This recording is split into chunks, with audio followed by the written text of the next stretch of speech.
Hello, my name is Andrew Keane, and this is Keane on America, the daily show about everything that matters with the world's leading thinkers and commentators.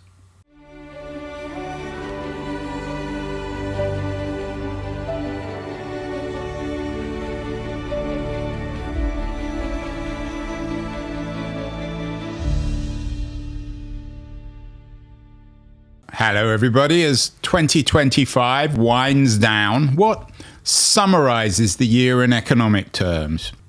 Martin Wolf, the chief economics commentator on the Financial Times, is amongst the world's most celebrated and trusted observers of global economics. So, in my conversation with Martin, an old friend and a frequent guest on Keane on America, I began by asking him whether America's retreat as a hegemonic economic force and AI might be considered the two most dominant themes in global economics in 2025. I think that is the big headline. We are going essentially through a period of extraordinary geopolitical revolution, I think. Disorder is obviously a dimension of that, but basically a revolution. And we have a bright new technology, which is carrying all before it, at least in terms of the commentary, and clearly in terms of the money being invested in it. Whether it is a profitable business, we don't yet know, and how it will affect our societies and our economies, I think we also don't know, which is pretty exciting. And the conclusion from both is we really don't know, I think, what comes next. Martin, you're talking to me from a dark London. I'm in a sunnier San Francisco. When last time I went outside, there was no revolution in the streets. I'm guessing there isn't one at the FT offices in the city of London. You use the R word, revolution. Where's the evidence that we really are living in revolutionary times? Well, I think revolution just basically means things are overturned. They don't require violence. They may be accompanied by violence, but I think an order, a geopolitical order, can change peacefully. Why not? Suddenly you realize things are different from what they used to be in quite important ways.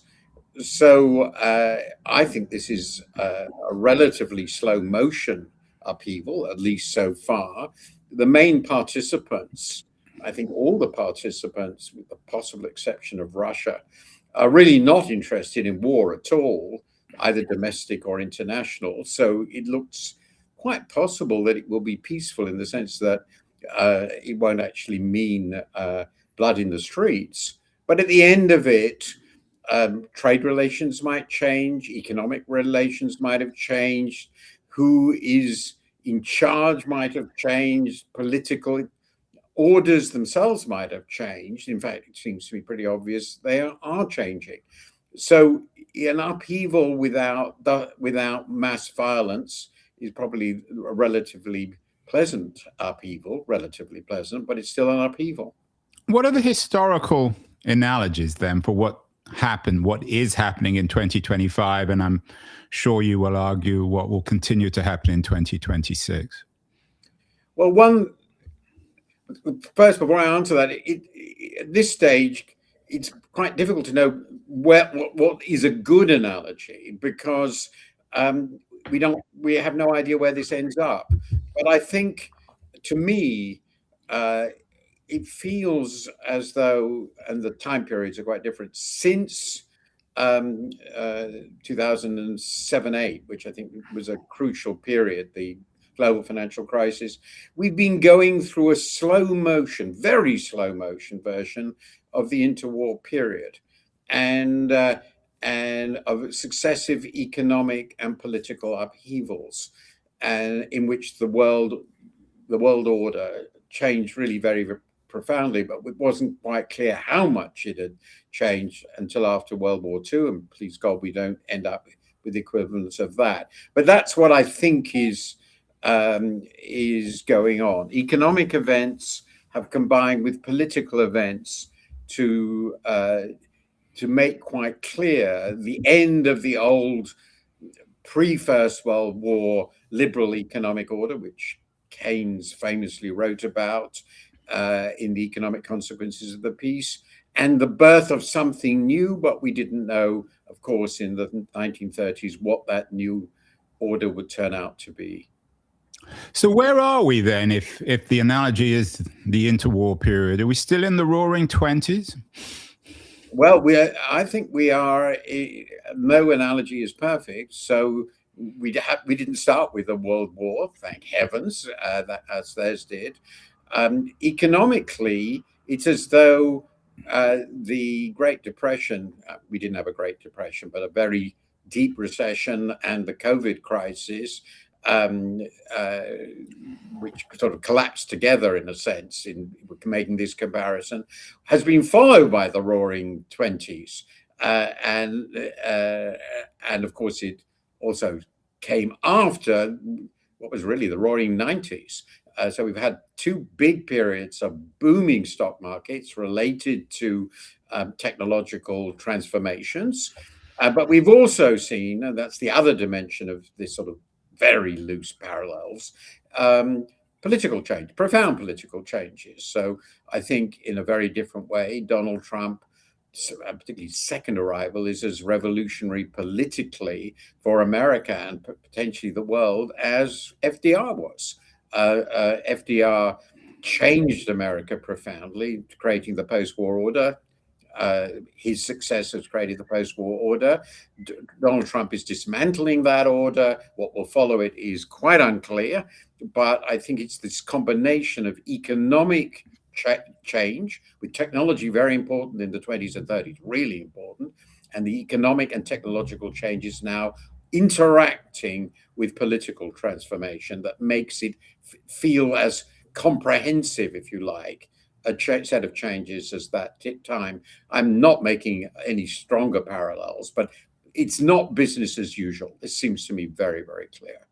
Yeah, and the absence of business as usual is reflected in your last book, The Crisis of Democratic Capitalism. You were on the show this year talking about it.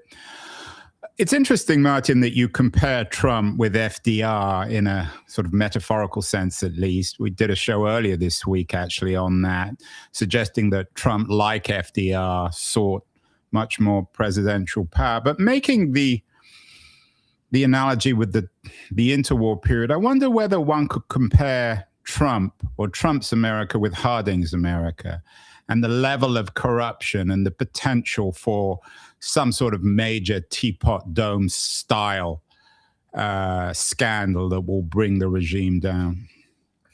I think that parallel is a very interesting one, and it has a lot of sense to me. I mean, one of the clear features of the Trumpian counter-revolution, is what I think of it, is to dismantle the administrative state, which FDR really did and his successors created, to take the United States out of the world as the liberal hegemon, as we discussed at the beginning, and to treat the government as a sort of personal fiefdom, not just in the sense of, my word is law, I do what I want, but also, as you said, at least from this side of the Atlantic, it looks like egregious corruption and using the power of the state to reward himself, his family, and his friends. So the echoes there are very obvious. And again, the revolution is a counter-revolution. It is to go back to the past. After all, the movement he leads is called Make America Great Again. It's by definition a reactionary idea. And I think he's trying to undo a lot of things that the FDR regime created over time with his successors.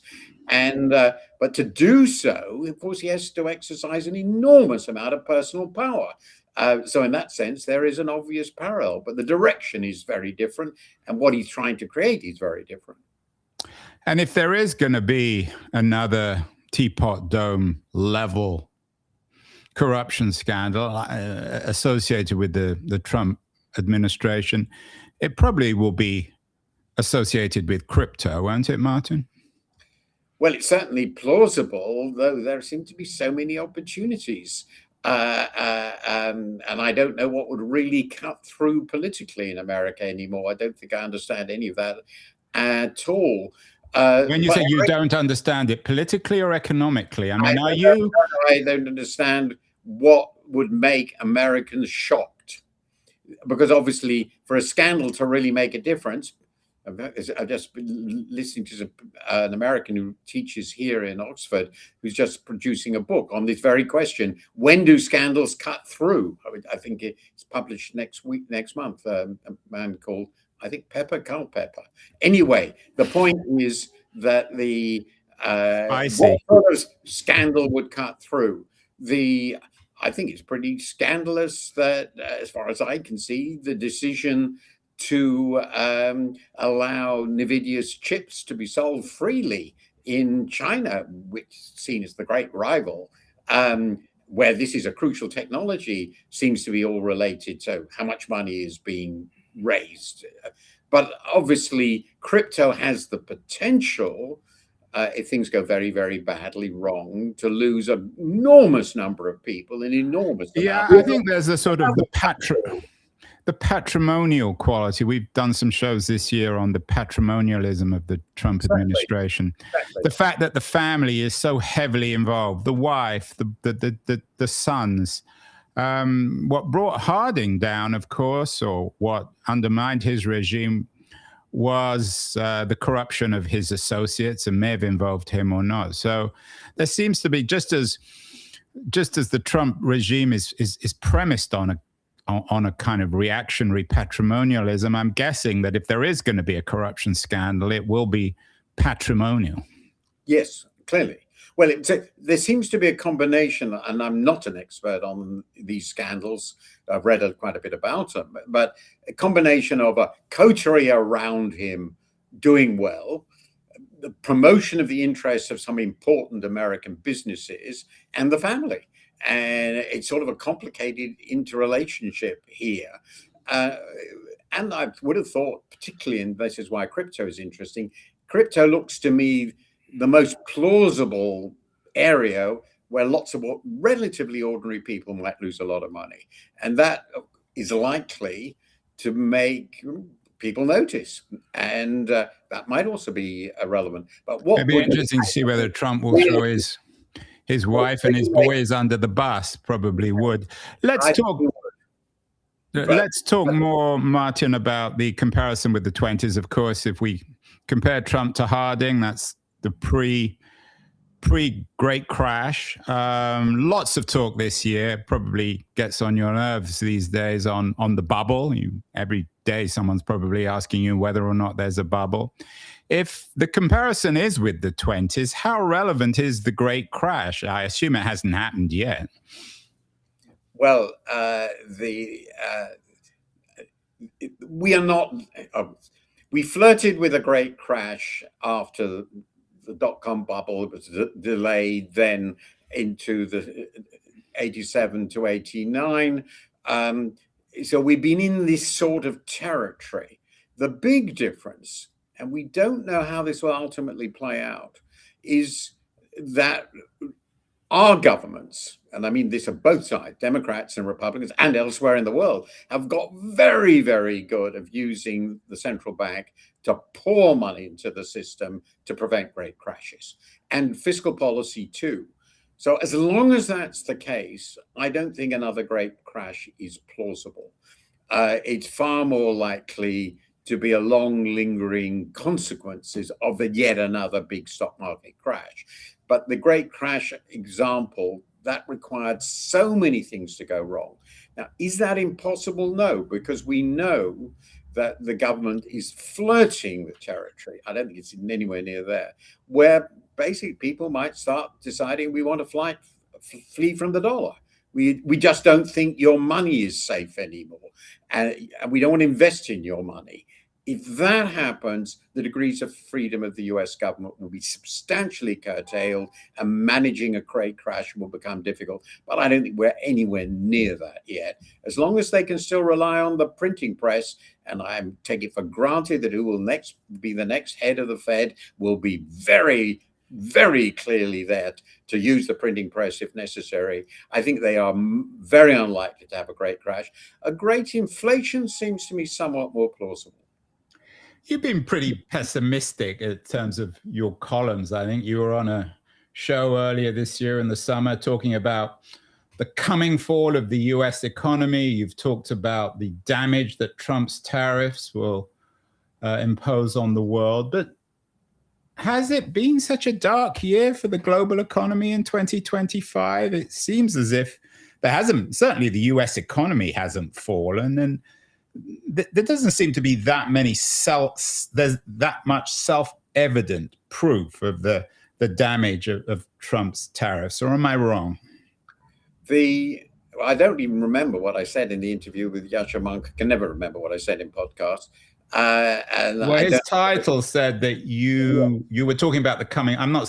It doesn't say that you believe there was a coming fall. It's Martin Wolf on the coming fall of the U.S. economy. You know, headline writers, Martin, they often take liberties. They're so unsound, aren't they? And it was somebody else. So my general view, there are two separate elements here. I think the policies that have been adopted will worsen global economic growth somewhat. The major effects of trade policies like this are to create more uncertainty and to make the world economy less efficient. That's not the same thing as a great crash. I think the policies we discussed earlier, the corruption in the United States, what's been the pressure on the Federal Reserve, the erosion of the rule of law, the attack on institutions of research, all these things will have long-run effects on the growth of the US economy, but they're certainly not short-term. I don't believe that they're going to be short-term effects at all. I do think that there was the potential of the trade war as it was on April the 2nd to do much more short-term damage. And that was very much I responded to at once. But in fact, they reversed a lot of it. In the end, the trade policy, the tariffs were significant, there's no question, but nowhere near the levels initially announced. And though there was clearly an effect on optimism, if you look at growth forecasts in the course of the year, they fell for some months, and then it began to become obvious that the ultimate trade policy will be less damaging, far less damaging than what was initially announced, and people got more optimistic. Though actually, I was just looking at this, the consensus forecast for the US for 2025 now is still below where it was at the beginning of this year. So it did not go all the way back. But I think the long run effect of what has happened is to make the US less trustworthy, China appear more trustworthy, to diminish the growth of world trade. I think that's inevitable, and it will have effects on growth in the long term. And I think when we look back on this 5-10 years from now, we will see that this was significantly damaging for the US. And I remain of the view, and I've made this point several times, that if we look back now, I think China is the winner. Well, you mentioned the C word a couple of times. You wrote a piece a couple of months ago announcing that the old global economic order is dead. What kind of year has it been for two questions on China. What kind of year has it been for the Chinese economy? We've done lots of shows. Seems to be some disagreement amongst China watchers about the strength of the Chinese economy. So what kind of domestic year has it been for the Chinese economy? And how has China improved in its competition with the United States for global hegemony? Well, one of the columns I wrote, which I was particularly pleased by, even in retrospect, they vary, is one in which I said that we've got these two global superpowers. They're both predatory, though in different ways, and both have really serious problems. And I've discussed some of the serious problems right now in the US, and particularly with this administration. If you look at China, it has, I think, obvious strengths which have turned out to be very substantial, but also really big weaknesses. And working out how that will play out is very difficult because both are so obvious. On the strength side, I think the honest truth is that they have achieved substantial technological dominance in some very, very important areas. Their power over uh, critical minerals, rare earths, has turned out to be really valuable, and they made that very, very clear with their policies. And let's be clear, Trump backed down. Crucially, they are completely dominant globally in what has come to be called clean tech, the new clean energy and clean transport systems. Now, Trump has decided that's utterly unimportant. I think that's the future. So, just for economic reasons, that's a tremendous source of strength for China. They have done incredibly well in artificial intelligence. Continue to show a capacity to innovate in this area. So they are clearly, their resources, their ability to invest is extraordinary. At the same time, they have real problems with domestic demand. They are far too reliant on exports and on continuing investment, a lot of it with low return. They haven't really dealt with the aftermath of their huge real estate bubble, which is going to be a predictable problem. So they have also very clear weaknesses. And what will happen, I think, in both cases will depend on policy decisions made by the US administration and future US administrations and the Chinese government still to come. Right now, we can describe, I think, perfectly good histories for both countries in which they have real problems. But I think what China has got out of this, apart from the demonstration of its real strengths, which should not be ignored in any way, is that, well, they have emerged looking more trustworthy. And right now, a year ago, I thought India was clearly in the US circle. Now it's pretty obvious that India is somewhere in between.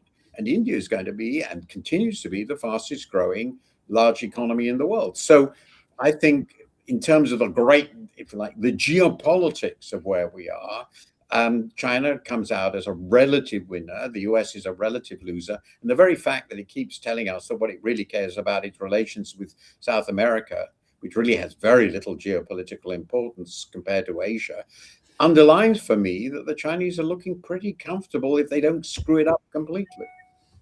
Yeah, in a way, it's a return to the 19th century. It's all very interesting, but for readers of Paul Kennedy or other books, Martin, on the rise and fall of great powers, it doesn't seem very revolutionary. I mean, it's in the nature of things that one great power rises and one falls, isn't it?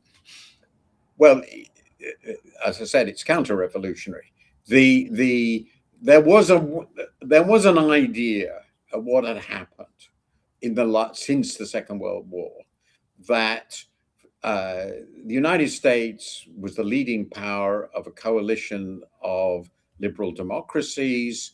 They were engaged in a existential struggle with communism, and they won decisively, overwhelmingly.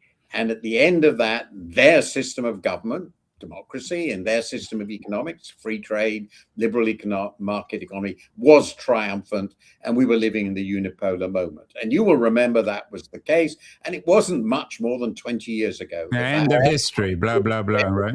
Exactly. Well, that was even earlier, my friend Frank Fukuyama. So that was the story, as it were, we were telling ourselves about what had happened after the catastrophe of the interwar period in the Second World War, which was where we started. Now, that's not a story we will tell now, because the Western world, which was supposed to have been triumphant, is fragmented. The new national security strategy of the US makes that absolutely clear. The US is withdrawing from those roles and playing essentially a non-hegemonic role, exploiting opportunities, but not really having any of those sorts of ambitions. The liberal world order, as created by the West, is fading very quickly. The The authoritarians are doing very well, Russia, China, and so forth. And the Very well in what sense? very well in the sense that, well, first of all, not Russia, but China is growing much faster than the West. We tend to note not to notice this, but China is still growing at about 4 or 5% a year. Now, you can maybe it's 3. There's a big debate about it, but still clearly much faster than Western countries. Russia looks like winning its war in Ukraine. We don't know where that will go from here. NATO is clearly disintegrating. And the liberal world order, well, a core element of that was the trading system, and the trade system, as is created, above all, symbolized in the creation of the World Trade Organization in the middle of the 90s, is gone. That all the rules there have gone. So in that sense, it is a counter-revolution. And we're moving into a world which is anarchic. Now, in that anarchic world, everybody does their best. Everything doesn't change at once. It's very, very slow process. We can't see how different countries will change their policies.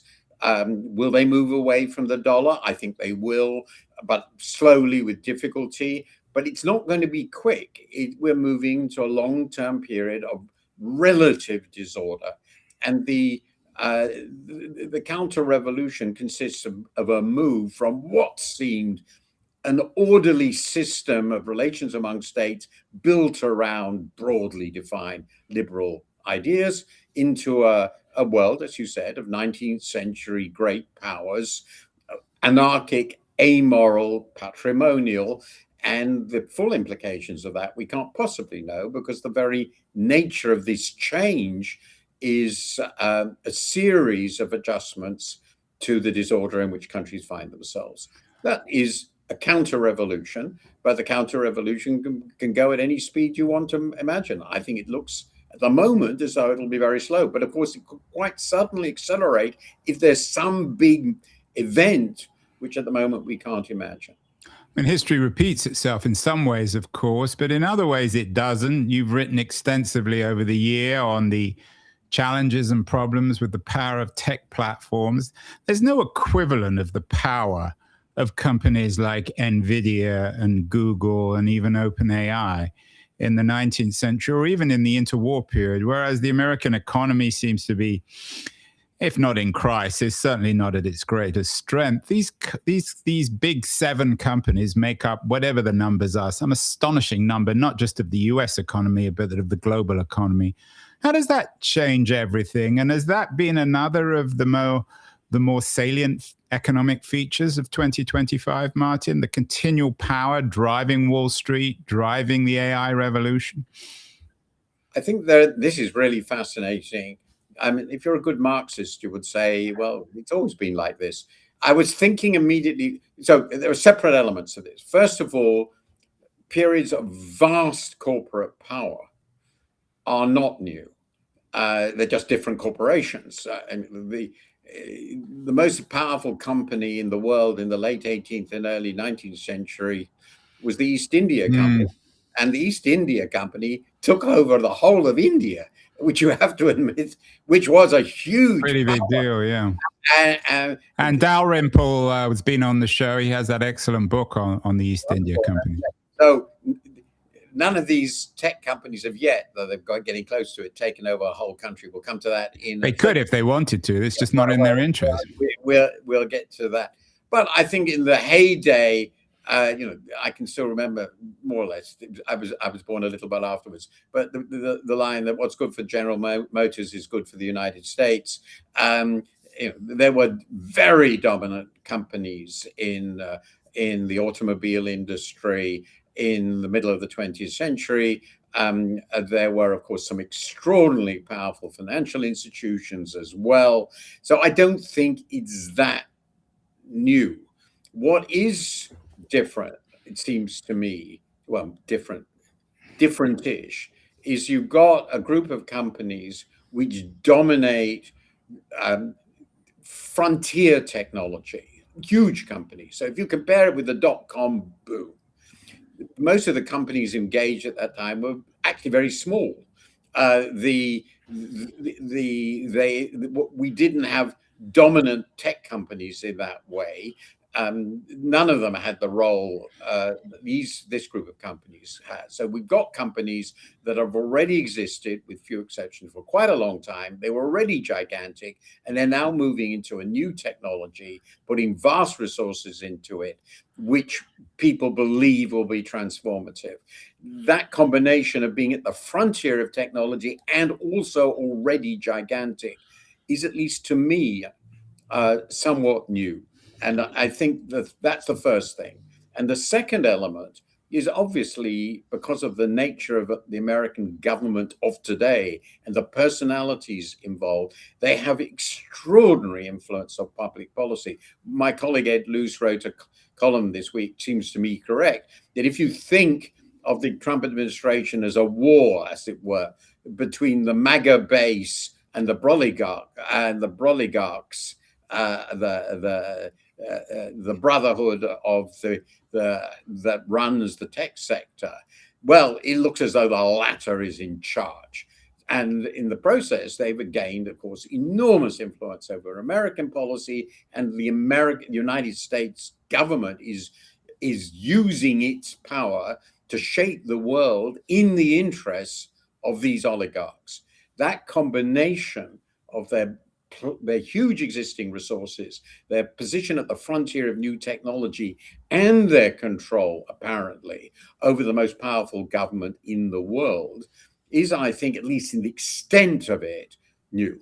And that, to my mind, it's completely terrifying and absolutely incompatible with the survival of democracy. But that is, I think, where I would agree. That combination is something new, and certainly in its extent, feels to me something new. What isn't new, Martin? You're talking to me from a rather damp, grey, dismal London. Is the British economy? You've written extensively on it. One of your last pieces was on the UK must do more than keeping on muddling through. Muddling through is the story of post-Second World War, probably 20th century Britain. You've written about what Reeves and Starmer should do next. Has it been a pretty miserable year for the UK? What's it like living in London? Actually, I've just been looking at it. I mean, our growth rate this year is expected to be, I think, about 1.3%. I mean, in the low ones. But actually, by European standards, it's relatively high this year. So actually, it's a pretty damn miserable continent. And no doubt this explains in part why so many Americans now despise it, as came out so very clearly in the new strategic document. I would say the economy is poor, but not by European standards catastrophic. The problem is that it's been like this. That was the core of this recent article since the financial crisis. And the salient characteristic of Britain is that from 1980 to 2007, though this is not widely recognized, UK was a little bit ahead of the US, but it was the economy with the fastest growth of GDP per head of the G7. And that was the only period since the war when that was true. In the earlier years after the Second World War, that wasn't true at all. We were way behind the continental countries and, of course, Japan. And now we're way behind the US. But the decline in the growth rate from the 1980 to 2007 years to the post-2007 years, when it's been well below 1% a year in GDP per head, is actually the decline. It was 1.8 percentage points on average a year, roughly speaking. That decline has been exceptional, and that means that people are terribly disappointed. Real living standards have been stagnant. Tax revenues are tight. Managing fiscal policy is depressing and makes people depressed. And while the growth this year isn't so bad, nobody really thinks there's going to be a serious upswing. So I would say it's the fall from what seemed, relatively speaking, grace up to 2007 that has been most depressing for the UK. Any predictions politically on the UK in 2026? Well, is Farage a viable prime minister? Can Starmer save himself? Will he still be prime minister this time next year? I think there was two different questions. I'm assuming that whatever happens, since the Labour Party has a gigantic majority, that we won't have Mr. Farage, Nigel Farage, as prime minister in 2026. That would be truly extraordinary.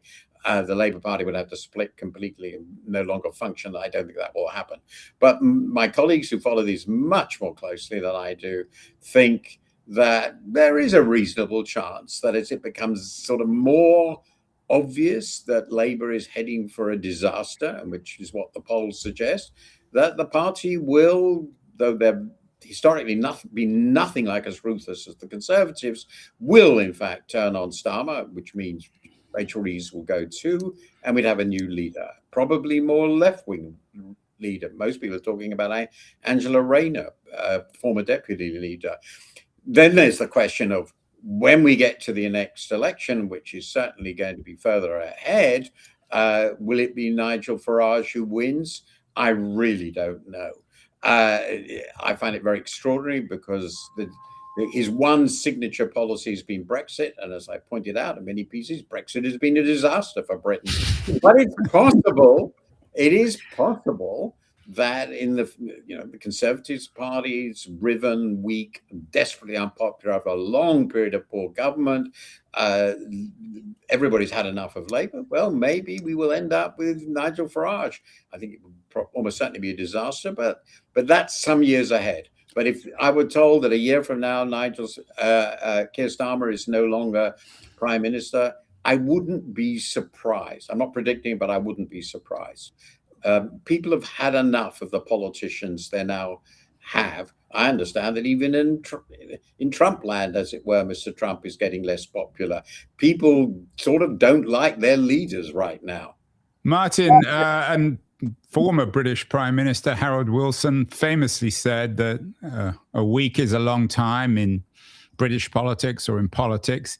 Is a year a long time for a chief economics commentator of the FT? When we think about 2026, I'm not going to ask you for any inane predictions because I know you're too smart to make them. But when you think about a year, is it a long time? I mean, when I hope you and I have this conversation again next year, what's the most we can hope for in terms of structural economic change, as opposed to prime ministers coming or going, or some bomb or some other unexpected event that we can't predict?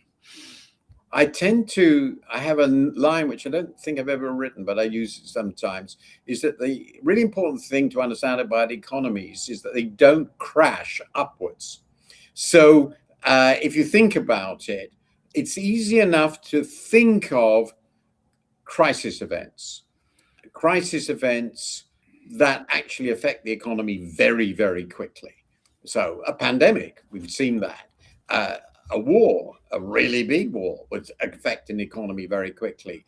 A huge stock market crash can affect the economy very quickly. So there are events that mean if one of these things are going to happen, the economy a year from now could genuinely be really, really different.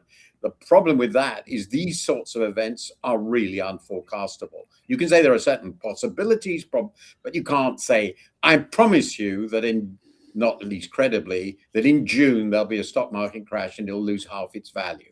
I'm not saying it's impossible, we can't. But so those possibilities have to be in one's mind, and it's sensible to do so. But on the other side, positive news. Think of AI itself. When will AI really, if it really works out, transform the dynamic of our economies? It'll be over years. So my view is we know roughly how fast the world economy is growing in normal times. It's basically what we're doing in recent years. It's slower than it was before the global financial crisis for all sorts of fundamental reasons. And I don't see any reason for the upside to be vastly different from what we're seeing now. the growth rates were going to be continue to be roughly what we've been seeing, which is not very thrilling, but just about bearable. With China growing at maybe 4, 5, India growing at 6, 6.5, America maybe 2, maybe a bit more, Europe 1% or less. That sort of seems the picture. And I don't see why that should change in the next year. But it's certainly not impossible to think about some things that could go very seriously wrong. Major wars are always possible. Big economic crises are always possible. The trade war could really go stratospheric by mistake. I don't think it's likely. But my general view is the next year is likely to be more of the same. Not very exciting for most people, but just about manageable with the same AI talk. I don't think that will change over that period. Might, but unlikely. So I'm a more of the same person. I think the likelihood of a complete breakdown of the world economy because the tariff war, the trade war goes crazy, or everybody dumps the dollar is, in both cases, they now look to me low. So I think it's basically more patrimonial state, more corruption, more continuing problems with China's exports, more AI technology, but nothing decisively different. That seems to me far and away the most likely, because I think we've gone through the period when Trump might do something really hugely disruptive. That's been contained, maybe by Scott Bessent, maybe by events. But there are wild cards out there. Yeah, and of course, if the elections next year go against Trump, it's more likely. In other words, Martin, the world will become like the UK. It will just muddle through. What's the best scenario? Do you think by this time next year, the abundance agenda, the debate, I think, triggered by the work of people like Ezra Klein, Derek Thompson, I'm sure you have similar conversations in the UK, that people will begin to be taking the abundance agenda and the possibilities of abundance being caused by AI more seriously? I think it's a combination. AI is important. I actually think clean tech is more important, certainly as important. I think we could, I stress could, be moving into a world when, through technological change, we're going to live in an era when we've got essentially inexhaustible energy, because we can use solar energy combined with batteries so much better. Yeah, and Bill McKibben, I'm sure you know his latest book, Here Comes the Sun. He was on the show earlier this year. Yeah. Of all the people to be optimistic, you wouldn't expect McKibben, but he actually is. Yes, I think that is a possibility. That the combination of the technological revolution in clean tech and AI might be really dramatic over the years. It's not going to be tomorrow. It's crazy, huge technological investments to make this work. And what's more, I think the abundance agenda, if it works, could make our politics much better, because it will make, and that was the big point of Ezra Klein and the Klein-Thompson book, and which I rate very highly, that's something that we could, everywhere, a new center could be built around that. It brings us back more to the sort of politics we had in the post-war period, when everybody could get better off. We don't have, politics becomes less zero-sum. The sort of populist politics we've seen associated with Trump and people like that would just become less popular, because it doesn't work and it makes people very angry and depressed. And people will get, the next round of leaders will be people who are optimists, who tell us, well, we can all live together well, we can all have a enjoyable life, and we don't have to get into this terrible cycle of authoritarianism and fear. I would be enchanted if that's the future. And I think now, looking around at these technological changes and the truth that it seems to me that the Trump administration is not really doing very well with what it has, that maybe we will move into an environment in which, on both sides of the political divide, we sort of converge on the more sensible agenda of making people feel happier. What's wrong with that?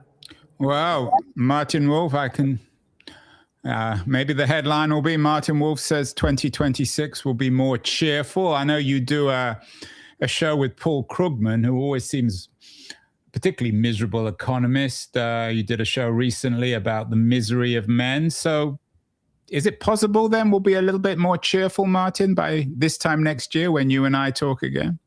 I think if we look at where we are now, I think you've got to a point where either we persist on this very negative, very reactionary, men against women, racial conflict, all this will get worse, which will be absolutely ghastly, or we sort of say, actually, we don't really like this very much, and we would like leaders. And one of the things I liked about Mr. Mandami, he's an optimist. He thinks things can be made better.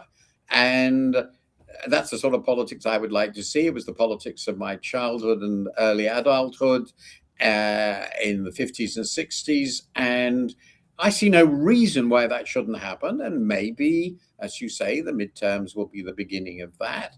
And it will be politics, I hope, by younger people. My God, we want to see politicians in their 40s and 50s, not in their 80s. And so I think this could happen. I think actually it's the right way for China to go.